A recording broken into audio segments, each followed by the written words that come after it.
NBA, be afraid. Be very afraid of OKC. How they made Ja say, we will never play that bad again. Be hard to actually do it. But we tip things off with Steph and the Warriors starting yet another playoff run against a Rockets squad who, despite having the second best record in the West, came into this first round series a little light on playoff experience. In fact, the Rockets as a team hadn't been to the playoffs since 2020. Steph, well, he's been there a few times, got a few rings to show for it. Early first quarter, though, the energy was in full effect for Houston, and Alperen Sengun taking it to the top floor, no elevator needed, and he took Draymond Green with him, trying to set the tone early. And then Tari Eason hits the steal. He's off to the other end. Rockets with a 3-point lead after the first quarter. But playoff Jim hammer and a wrench. Got the floater there. And then 2 minutes before the half, it's Steph. Knocks down a 3. Warriors now up 7. And then right before the half, Steph gets loose from there. 16 points in the first half. The 50th time in his playoff career he's had at least 15 points at halftime. They were up 47-34. Let's go to the third quarter. Hey, yo, you like that? To Reggie Miller. He was calling a game for TNT, and Reggie made a few threes in his career. Warriors were up 20. And then Steph. Watch this nonsense. Ooh, come on, dude. Ooh. They're up 23, their largest lead of the game. But the Rockets are like, yeah, we are down, but we are far from over. Sengun, that's a tough 3 by him. The deficit is 16. Right before the end of the third, they're down 11. Jabari Smith Jr. with the layup. So the lead would be 9 for the Warriors going to the fourth quarter. Jimmy Buckets put the game in a chokehold. Mid-range, too good. 6 points and a win for the Warriors since 2022. So, Jimmy, how'd you like your first taste of playoff Steph? Like I always say, Batman comes out of nowhere. You never see him coming, then he just falls from the sky, from a building, behind the door, and does some incredible things, man. He's going to be the reason that we do win it all. We all know that, but we got to protect him at all costs. He was incredible, and with that type of pressure on him from Thompson and others, he just made some amazing plays, and obviously carried us offensively along with Jimmy.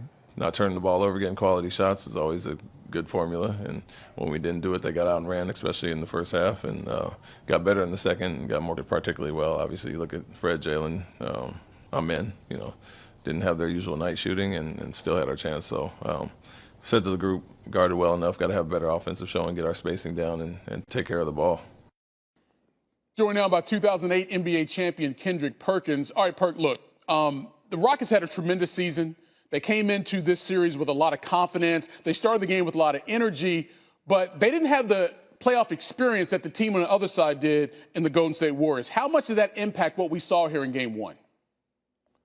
It's going to be there. And look, we saw the Rockets, right? They're going to play hard. That's their identity. That's their culture, starting with Ime Udoka. But the unforced turnovers, trying to make the home run play, not keeping it simple. You can't do that in the playoff series, especially going against an experienced Golden State Warrior team. And also the three-point shooting with the Houston Rockets. They were 6 for 29 tonight. They're going to have to make shots, but this has been their Achilles heel all season long. It's the reason that they led the league in offensive rebounding is because they can't shoot. They rank 25th in the league in three-point shots, and that's not going to get it. This is about making shots in this series. The driving gaps are going to close. The scouting report gets thicker, and now all of a sudden you got to make plays. And I'm looking at a guy like Jalen Green. He got to come through. He's auditioning at the moment. They talking about maybe having whispers and rumors, out there about trading for Kevin Durant. Well, guess what, Jalen Green? If you don't show up, they're talking about you. All right, so Jimmy Butler comes to Golden State after whatever happened in Miami and is supposed to bring some new life to this squad, especially for Steph, to try to make another deep playoff run. It's only Game 1, but the regular season is not the postseason. What Jimmy brought to this team in Game 1 tells you what about the Warriors in this playoff series and the future? That they could make a legit run to the NBA Finals. I don't have them picked, But with Jimmy Butler is he's a Swiss Army knife. He'll cut you everywhere but loose. And it's not just from him scoring, it's from him going for the rebounds, getting the assists, getting the steals. And all of a sudden, he has brought joy and life to Steph Curry in this Warriors organization. Now, all of a sudden, we see the Steph that we've grown to love, right? A Steph that's out there making those threes, a Steph that's out there finishing at the basket, that's playing with joy, that's also getting defensive stops. This team continue to play at this pace, especially what they're doing defensively with the combination of Jimmy Butler and Draymond Green. This team definitely can make a run to the finals. I'm not putting them over OKC, but they are legit title contenders. All right, Perk, sit tight. We'll get some more perspective from you on some other games we saw today. But I will say this, that Easter look you got on is Usher Board certified. Good job. Well, I appreciate you. I appreciate you, big bro. One thing to do it when there's no one in the gym and you're going full speed. That's, I think, what makes him unique. And then you add Jimmy Butler into the mix, and they're finding their groove at the exact right moment of the season. They combined for 75 points last night, their second most in a game as teammates. That comes after they each had at least 30 points versus the Clippers on Sunday. And we've watched Steph for years. You've been in the building for countless of these Steph Curry performances, but he's doing it now at 37 years old. Yeah. What stands out to you there? That he's doing it at 37 years old. Yes. I mean, he's not to discredit LeBron or Harden or some of these guys the way they play. They move much more efficiently, right? I still always view Curry as a lightweight in a heavyweight fight. Not his fault. But he's got to jab and stick and move. He can't lean on you. And the fact that he's doing it, the way he's still doing it, as effective he is, Malika, is a testament to work ethic. Yes. And a pride in what you do. And I love people that put in the time and effort, and I know he does. And to see him benefiting, and by the way, last year him not being in the postseason was to me disappointing for every basketball fan. So he's in it now. He's in the postseason, and that's all he wanted was a shot. There you go. I mean, pretty good. Paul just finds his energy, and not only has he raised the level of his play, but I think the guys around him, their basketball IQ has to be great to know that he's going to come around on a handoff. If you're in a position where you're uncomfortable, Steph is going to come save you, and you have to be looking for him at all times. The ball finds energy, and he brings energy every single step of the way. The thing that I marvel about, first of all, you bring up the passing because it doesn't matter who it is. It's like, you know how you got some guys that maybe I can make the shot, maybe I can make the shot. No one does that when they're on the court with Steph. They're like, where is he? Yeah. Here. Because they know this brother is that special. But let's give some love to Jimmy Buckets in this regard. First 29 games as a Warrior, he never takes more than 17 shots.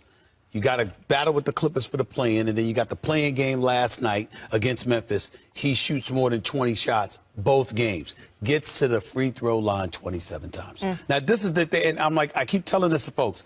When you can do that, you don't have to call timeouts as much. You get a break because this brother's getting to the free throw line. You can literally, you could be Steve Kerr. You go like this, get to the line. You're right. Because you need a break. It's great. Tell me, give me some, you play with this guy. I'm loving watching that. You know, this whole playoff Jimmy thing, he's delivering. One of the most intelligent basketball players that I've ever played against. And I had this conversation with Dwayne Wade last night. I told him to his face, you are talented as hell. LeBron has been talented as hell, but Jimmy's way smarter than y'all.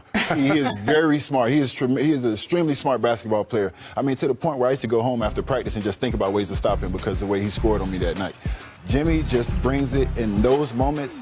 That's when he is alive. That's when he is most alive. He is not afraid of the moment. He loves competition. And when the chips are stacked against him, that's when you get the best Jimmy Butler. And with Jimmy Butler added to this roster, Draymond Green, he said it. He said he believes that this group has what it takes